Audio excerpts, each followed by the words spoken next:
नमस्कार सभी को।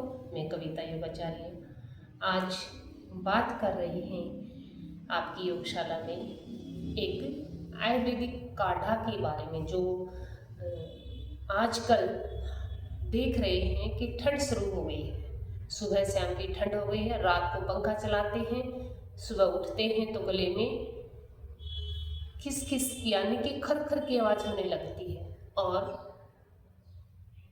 नहीं चलाते हैं तो गर्मी लगती है, यानी कि आजकल गला रौंदने लगा है, रुकने लगा। उसके लिए हमारी रसोई में जो भी मसाले हैं उनसे ही हम काढ़ा बना के एक दवाई के रूप में उसका प्रयोग कर सकते हैं, जिससे हमें काफ़ी बेनिफिट होता है।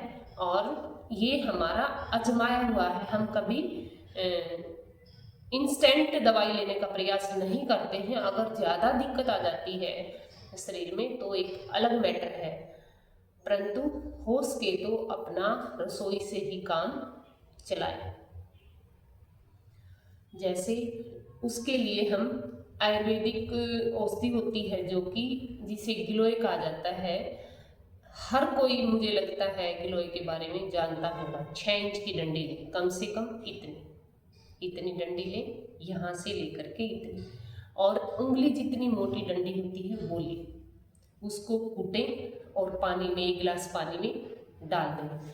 बाकी उसके अंदर क्या डालें? लहसुन, दो कली लहसुन डाल दें कूट करके।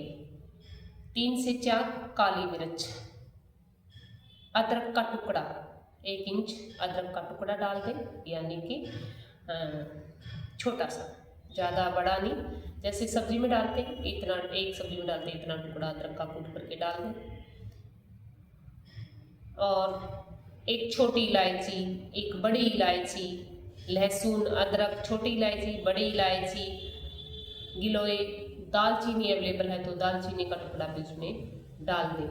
थोड़ा सा सौंठ है तो सौंठ भी डाल दें और उसको 3 से 4 घंटे रख दें।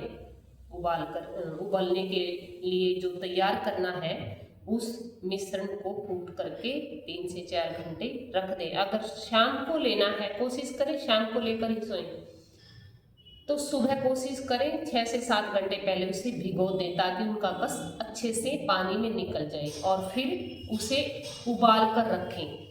आधा रह जाए, उबलना रख दें धीमी आंच पर, और आधा रह जाए तब उसमें उसे छान करके ले सकते हैं। अगर सोते समय लेते हैं तो उसे गरम गरम स्वाता गरम ले लें, और सुबह अगर खाली पेट लेना चाहते हैं तो उसे ज़्यादा गरम ना लें ताकि हवा लगती है, बाहर रहते हैं उठने के बाद, तो कोशिश करें सोते समय ही लें। और उसमें अगर आप नहीं पी सकते उसमें थोड़ा शहद मिला सकते हैं, या फिर नमकीन लेना चाहते हैं तो उसमें 1 चुटकी काला नमक यानी कि स्वादानुसार नमक ले सकते, सेंधा नमक या काला नमक मिला सकते हैं। और इसका आप, मेरा खुद का आजमाया हुआ है, आप आजमाएंगे तो उसमें तुलसी के पत्ते भी डाल सकते हैं आप 5 से 7। घर में आजकल हर घर में तुलसी होती है, हर कोई लगाता है। और भी अगर कोई रह जाती है आपको लगता है ये भी डाल सकते हैं तो वो भी आप थोड़ी सी मात्रा उसकी ले सकते हैं। और इस जो ये काढ़ा है ये आप करेंगे, यूज करेंगे तो 3 से 4 बार काढ़ा लेने से आपका जैसे हल्का बुखार हो जाता है, इवन टाइफाइड तक में भी फायदा होता है इसका।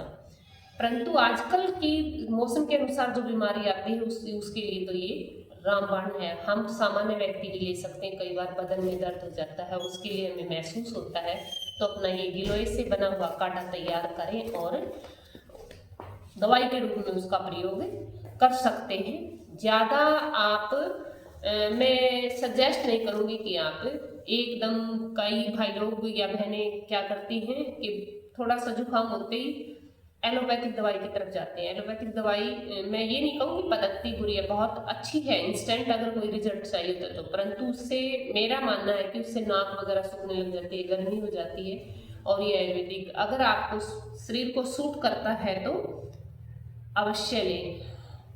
मैं इसके लिए आपको सजेस्ट कर रही हूँ, इसलिए कर रही हूँ कि ये मैंने खुद आजमाया है और मुझे लगता है कि आप अवश्य ही इसे प्रयोग करके देखेंगे और जो रिजल्ट रहते हैं आप मुझे बताएं भी, उसके अंदर कमेंट बॉक्स में आप लिख सकते हैं। और भी कोई आपको ऐसी विधि चाहिए तो आप मुझसे कॉन्टैक्ट कर सकते हैं 7988928724 पर। धन्यवाद।